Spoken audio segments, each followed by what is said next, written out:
And welcome back to the channel, guys. Y'all see my destination. That's right, guys. Headed to Brothers Motors. I was supposed to meet a couple of people over here, guys. Y'all know I've been out of town. I'm actually getting customers from off of YouTube now quite frequently, a lot. Guy, you know, I get this question all the time about where you located, where you at?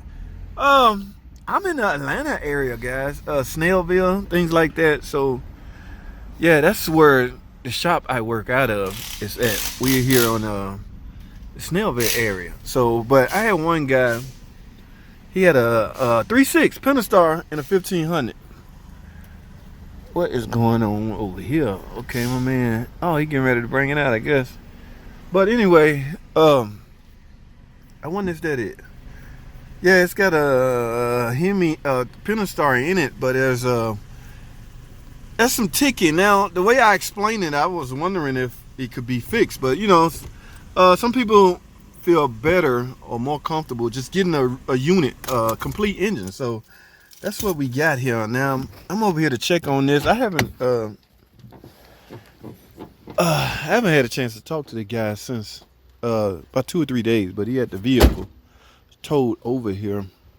So we're getting ready to do an engine swap. Fairly easy. Not easy. Now the labor is not easy, but the work is, as opposed to trying to repair it, guys. Now, you know, a lot can go wrong when trying to repair an engine, and that goes the same with a lot can happen by simply replacing one. So it depends on the circumstances you're in. Okay, this is the 1500. This got the Hemi in it. This is the one that has the vacuum leak. Oh, we still waiting on approval, so I don't know what's going on. Oh, this is the lady with the Charger RT. Y'all hear that? Yeah, I think he's getting ready to do some work on that. I think I met her. Oh, I think she contacted me off Facebook, YouTube. Yes, thank goodness for YouTube, guys. YouTube can be beneficial. All right, I'm hearing some noise. I can hear that fan running. Anyway, yes, this is the engine. They dropped it off for that 1500. Again, I don't know what's wrong with it. He just said he want an engine. What do?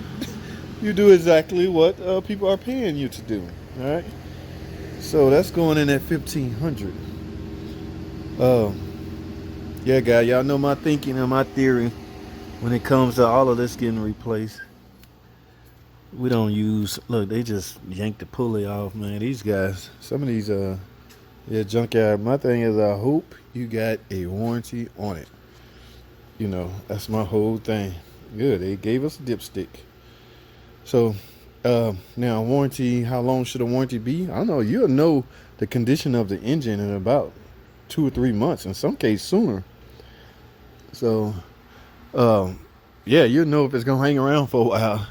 At that point, when you get it, you just simply know to maintain it.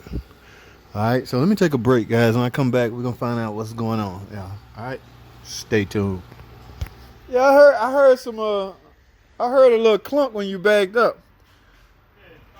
It's popping. It's coming from that. Oh, guys, this is it's coming from that transfer from the PTU.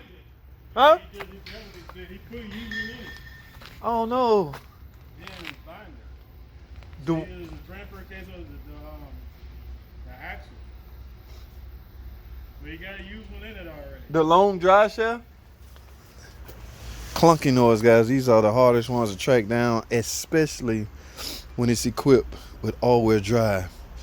And I thought the all-wheel drive was designated for the 300s. Is there an axle? If there's an axle going to the front wheels, this is all-wheel drive, because these are typically rear-wheel drive vehicles. He said it's all-wheel drive. Damn it, it's all-wheel drive. But it just makes the diagnosis a lot harder because you have more parts to check and to diagnose. So forget the fact that it's a powerful, you know, big Hemi, a V8, but there's a lot of things come into play. So I don't know. We get it up in the air and find out. All right. So maybe I was wrong. I don't think the lady that I was referring to has a charger where she got some ticking noise. All right. So I saw you on YouTube, man. I found out you was in Atlanta. I'm sure. We have yet to meet face to face. We have been communicating on phone, so that's why I want to make sure I'm here when she come. Make her feel special, make her feel like her car is in good hands. Okay, sure, I could send her over here, but she don't know my buddy, and she might be a little afraid to come in, the area. So I want to put her. I don't want her to feel uncomfortable. So I want to make sure. I guess she's aware of my face because she see me on YouTube. That makes sense, right? Yeah, so I want to make her feel as comfortable as possible. I want to make her realize that her car is in good hands and to assure her that her ticking noise will be gone after we fix it. So that's one thing. Now, estimate, guys, again, it's hard to give an estimate until you tear it down. Now, but we have run into some problems with that. So what we wind up doing is giving a base estimate, all right? Now, no matter what we need, the estimate will not go up. Okay, that makes sense. So yeah, we can keep it down there. In some cases you can win, in some cases you can lose, but I don't like doing it like that. But that's the only option you have if you're trying to keep the customer in-house. You don't want them to leave because of their uncertainty. Well, you don't know what it's gonna cost. And you try to explain to them, no one knows until they go into it. So we had to come up with a different strategy, and I think that's the best strategy. And mind you, what we tell them, guys, is always competitive. Okay, the personnel, meaning me and my buddy, we are, we're already trained. This is nothing new to us. So it's not like you in better hands based off one facility to the next. Okay, you're in the same good hands.